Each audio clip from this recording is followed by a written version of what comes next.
Hi everybody. So today's lesson is going to be on solving single variable inequalities. Now, what you're going to notice is this is going to be a very easy lesson for you if you feel like you are good at solving just regular single variable equations. And the reason is virtually all of the steps are exactly the same between these two lessons. The only real difference is that you have a different symbol instead of an equal sign in each of these problems, and basically you usually have to graph on a number line at the end to show your answer. But beyond that, all of the steps would be the same. So let's go ahead and take a look over just some quick pointers before we get into the problems, and then we will just give some examples here. So when we're looking at single variable inequalities, again, what you need to know is the steps are identical to the single variable equations for actually getting a solution. You will graph your answers on a number line, as I mentioned. And when you're doing the graphing, closed circles are going to be used when the inequality symbol is inclusive. What that means is if there's an equal sign beneath it, like in the third example problem and the fourth example problem. You'd see that line right underneath it that looks like an equal sign, or at least half of it. That would be inclusive. And those get closed circles when you graph. Open circles would be used when the inequality symbol is non-inclusive, and what that means is that there's no equal sign. It's just a greater than or a less than symbol. And you would also flip your inequality symbol around if you end up multiplying or dividing by a negative number to solve, usually in the last step of the equation. And what we're looking at here, a graphing tip for you. The greater than symbol when you're graphing, or a greater than or equal to symbol, points to the right. A less than or less than or equal to symbol points left. And you always want to read the inequality starting with the variable, and remember that the larger number is essentially being eaten by the mouth of the inequality symbol. So what I mean by that is if you look at the inequality symbols that are being used here, with, like, let's say this less than symbol in the first problem, you notice it has like an open area, like a mouth, right? You can put some little teeth in there. It looks like a crocodile's mouth or something. And it's going to eat the bigger number. So if it's eating a number, not the variable, it's a less than symbol, because that means that the number is bigger than the variable. So when you read that, it would be x or y or whatever is less than the number. But if you flip that around and the mouth is eating the variable, the open space, that means the variable is bigger. So that makes it a greater than symbol. So let's go ahead and take a look at how to solve these and graph them. So the very first problem we see here is x minus 4 is less than 8. Now, when I'm solving an equation, I know that I would add the 4 to the side of both the 8 and the x to cancel out the numbers that are on the same side as the variable to get my answer. So basically, I'm adding 4, and then I'm going to add 4. Okay. And when I do that, and I bring this down, I would get x, oops, I've got x is less than, and then it was 8 plus 4, which makes 12. Okay? So I've got this. Let me just erase that little scratch on there so you guys don't think it's a negative x. There we go. So I get x is less than 12. The 4's cancel. I bring down the x. I bring down the inequality symbol. And then I bring down 8 plus 4 is 12. So I've got that part of the answer. I got x is less than 12. And then what I'm going to do is I'm going to find 12 on my number line. I've already filled one out here. When you fill them out on your own, you can use whatever increments you want to use. You can go by 1s, you can go by 2s, 3s, whatever you need to get the problem done. And so I got x is less than 12. Okay, so I find 12. And since this is it's a non-inclusive symbol here, there's no equal sign underneath it, that means it's going to be open dot. So I'm going to put a nice big open dot on 12. And since it says x is less than 12, I'm going to go ahead and do a different color here if I can, just to kind of make this nice visually, so you know which way I'm doing the line for sure. So I'm going from that open circle, and I'm just going to go this way I'm going to color over the line, make it nice and visible so I know exactly which way my problem's going. My mouse is kind of going to lag out here. My computer is junk, but just want to demonstrate, you know, I'm going over here, right? And you would fill in the arrow in the direction that you end up going. Like that. Let me just clean that up a little bit for you guys visually.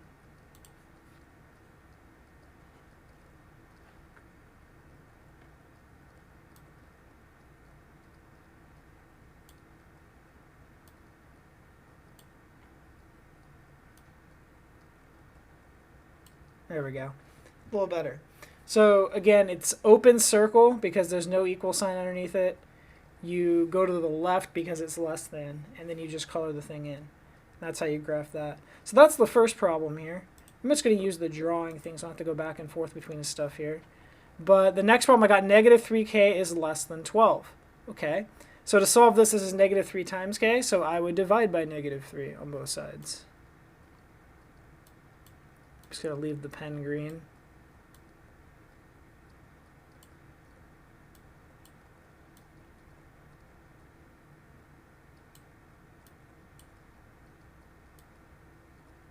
There we go.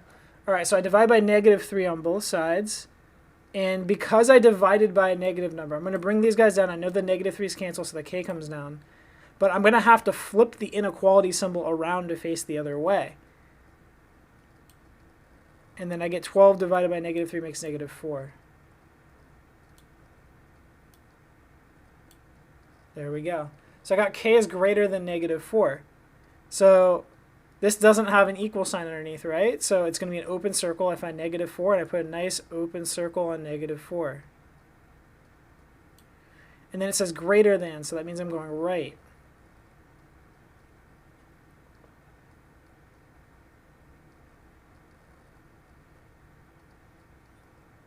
Just go ahead and put that here.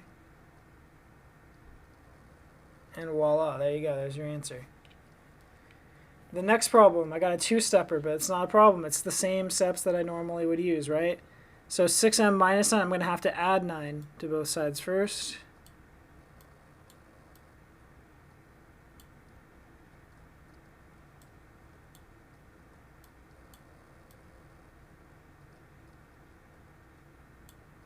Okay, so I add 9 to both sides. I bring down the 6m.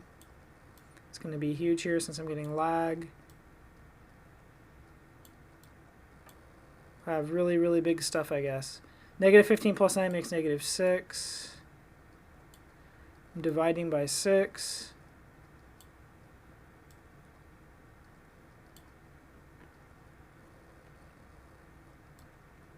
That's my last step. And I would get m. Undo that real quick. Man, this should be the quickest lesson I usually go through, but my computer is an absolute piece of junk right now. M greater than or equal to negative 6 divided by 6 makes negative 1.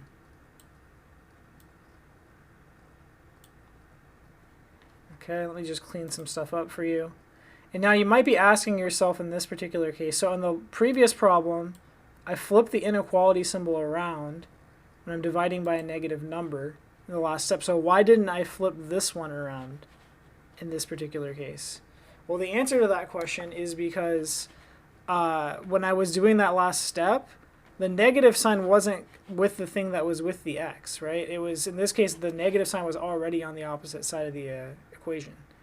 So it's only flipping it if you, if the negative sign was part of what was attached to the variable to begin with. Okay? Let me just clean this up here. There we go. And then when we go from here, we go ahead and do our graph here. So then we would have greater than or equal to negative 1. So if I negative 1, since this one has an equal sign underneath it, I'm going to make a closed dot. And what I mean by a closed dot, it's just like a normal dot, like if you were plotting a point on a graph in a coordinate plane. This one doesn't have any like open space, it's just a dot. And then it's going to go, it's greater than or equal to, so it goes right.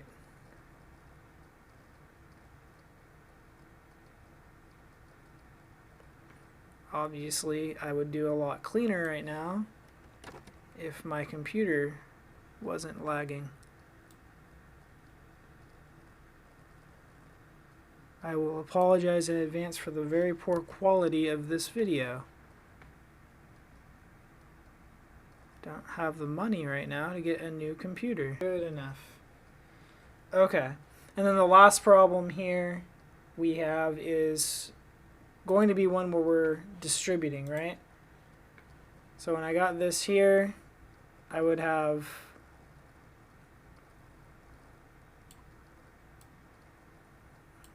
to distribute the 4, I distribute the -3. And again, because this distributing the -3, I know we're multiplying things by -3, but it's not the last step of solving. So since it's not the last step of solving, we're not going to flip the inequality symbol. So in this case, we would distribute the 4 to the 3y, and we end up with 12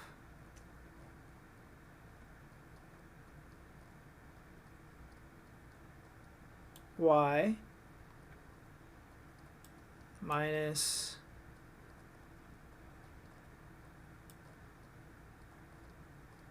24 is less than or equal to -3 times 6y makes -18y, and then -3 times 2 makes -6. Okay, now that we got that very long step because of this lag, so we're going to have to move the variables to one side and the numbers to the other side. So here's what I propose to do. I want to move that 24 over with the -6. And I'm going to be moving the 18 to the 12, keeping everything to adding. I think they'll result in all positive numbers in this case. Okay, so we're adding 18y and 24 to both sides of the equation. Remember, when we get variables on both sides of the equation, the way we think to solve is you got to pick one thing from each side to be moving. There we go. And this really long step is almost at an end here. So 18y plus 12y makes 30y, and we got that is less than or equal to, and we've got a -6 plus 24 makes positive 18. And then I would divide by 30 on both sides.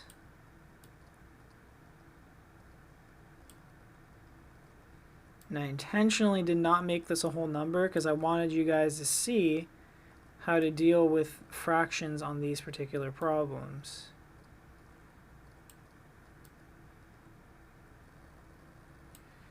So I would get y is less than or equal to 18 over 30.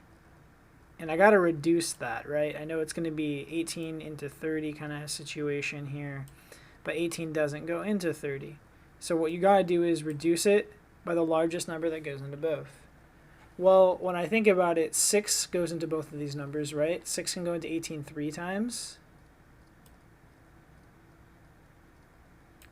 And it can go into 30 5 times. So it's 3/5. There we go.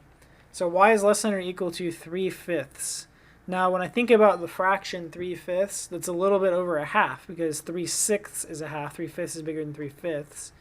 So I would find the halfway point between 0 and 1, and then maybe just go over a little bit more than that. And since it's a less than or equal to, I put a dot right there. There we go.